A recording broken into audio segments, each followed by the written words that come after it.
This is a copy of the computer that's at UC Davis, and this is what monitors those 152 fermenters. And for today, for showing you what we do, I actually downloaded, this is the data record from last fall for them. The way it works is you have an ordinary laptop, and then the way our radio works is that's a dongle, and this dongle can receive all 152 signals. These are, let's see, 1, 2, 3, 4, 5. There's 20 fermenters here. So basically you go through 8 screens like this, and this is the record for every fermenter. So this is a fermenter, and when you walk in, there are warning lines on here, and one of these might be flashing to tell you there's a problem. If there isn't, let's suppose you're a student working on this fermentation right here.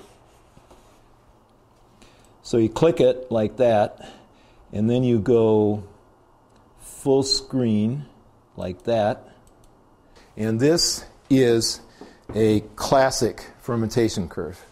So this is the Brix. There's a sigmoid curve. The fermentation hadn't started. Then the sugar's getting eaten up, and then it slows down at the end, and this is getting the end. 0 Brix is right there. So you can see this thing went down a little bit below 0 Brix.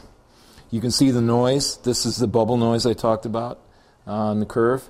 And then this is the temperature. So the fermentation started at 18 degrees centigrade, which is room temperature. It heated up at one point to 30 degrees centigrade. This red line is the maximum limit. They didn't want to go above. It's 32 degrees centigrade. Yeast fries at about 35 degrees centigrade. So this is a classic conservative fermentation. Went up, and then when the sugar got burned up, the energy being dumped into the fermentation dropped off here, and then the fermentation just started to cool off. This particular fermentation is a little weird. Now this is compressed. This is like a whole week here. So there's the beginning, downward, and ending.